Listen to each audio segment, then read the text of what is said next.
I can see things in my childhood, in my teenage years, in my early working life. It was all leading to this. I was born for this. It looks for all the world like 1,000 other Asian schools. But this school in the Cambodian capital Phnom Penh is different. Its ranks swelled with children who have survived human trafficking and other abuse.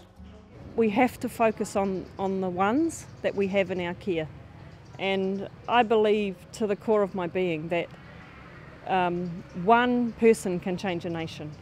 Sue Hannah, a self-described ordinary Kiwi from the back blocks of the South Waikato. Nelson Mandela, Martin Luther King, Mother Teresa. The individuals in this world can make a huge difference. Together with qualified counsellor Sue Taylor, that's right, 2 Sues from Te Awamutu, they're working minor miracles across a still broken country. I think that people in this country, there is a very high level of trauma, and this is generational trauma.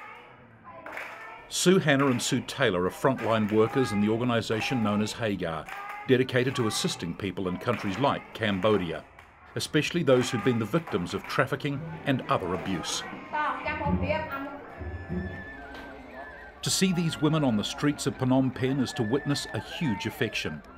They regularly bump into young women whose lives they have helped to transform. Confidence levels are to a point where they can be in a crowd like this.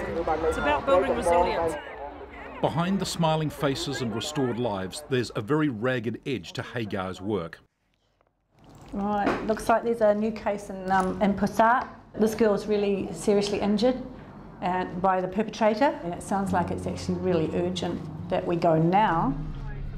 It's a 3.5-hour dash into the Cambodian hinterland to go and rescue the girl who's been raped and brutalised. We arrive at the very basic hospital in Pusat by late afternoon, and we find a 14-year-old in a very bad way. So you're safe now? You are safe now? Okay. Yeah, we take you to the shelter where you'll be safe. The battered teenager is led, complete with drip, to our 4-wheel drive, and it's off to Phnom Penh, a decent hospital, and the start of a long-term commitment of perhaps several years by Hagar to rehabilitate this young woman. The results of Hagar's work among abused people in Cambodia are stunning. Women like Cheng Da, rescued from violence, are now key Hagar workers. Now my life is richer than before, and I live in hope. Many, like Naron, now fulfill key roles in Hagar. She's a caterer extraordinaire, buying supplies for the Hagar schools and refuges in the madness of the Phnom Penh market. But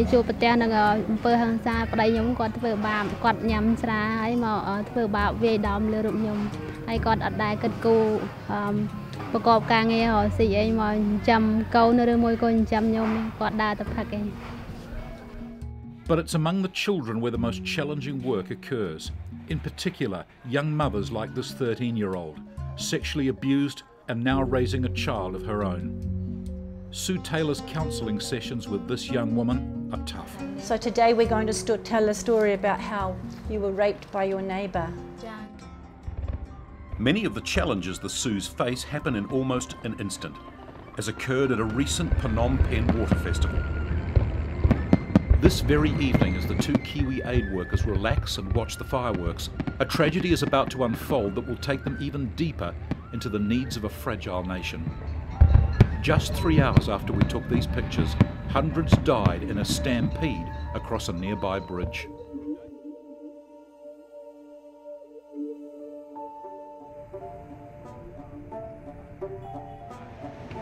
The following morning, the 2 women were out and about, buying enough water to quench the thirst of an army.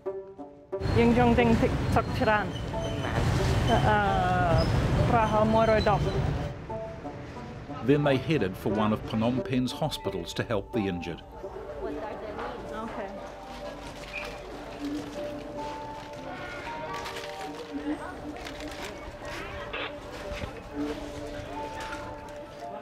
The death toll from the water festival tragedy is rising by the hour, up over 400 by the middle of the next day. These people just have so much going on in their lives. And it's just tragedy on tragedy on tragedy.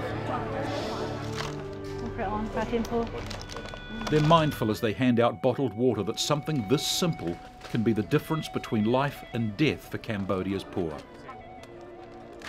Trying hard not to be emotionally overwhelmed is a task that does not get easier. I'm just saying to them all, Sumpra on Patimpoa, which is God bless you, and just a smile, I think, is all you can do. A smile and some water is all I can do for here.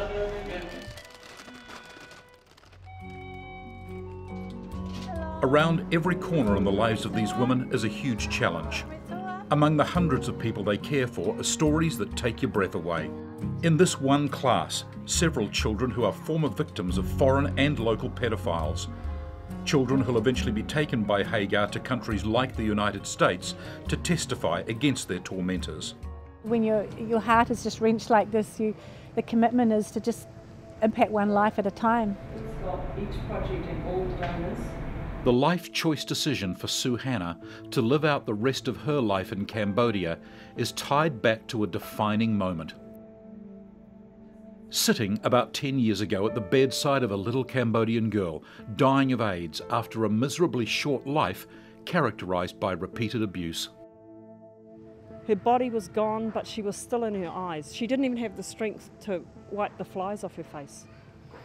And I sat there with Sue Taylor, absolutely lost with what to do. Sue's a counsellor. I'm a farm kid from QQ and I just felt overwhelmed. I didn't know what to do. But soon she and Sue Taylor did figure out what to do, and each of them knew they were destined to try to do whatever it would take to prevent even a few young people from ending up in such a wretched state. I was actually having dinner with one of our girls and her grandmother who'd come in from the province to meet her. And I looked out the window, I was on the first floor, and I looked out the window down the street and I saw a man there. He would have been in his late 60s.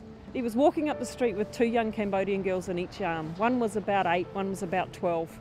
And just walking blatantly up the street with these two girls. And it was probably a Popeye moment. That's enough, I just can't stand it no more. And I left Tari and her grandmother there and just excused myself, but I went downstairs and I followed this man up the street and I tapped him on the shoulder. And I said, "What are you doing?" And he was a Swiss man, so he had quite a broad accent, but he said, "Oh, you don't understand, I'm helping the family." I said, "I understand, mister, sir, and you're not helping the family."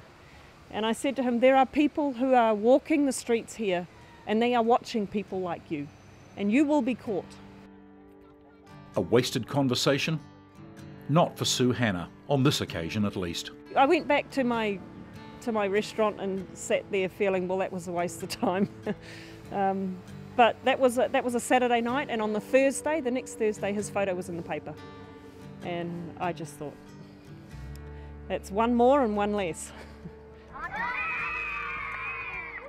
Hagar, funded largely by ordinary people donating a few dollars, aims to empower broken people in Afghanistan, Cambodia and Vietnam.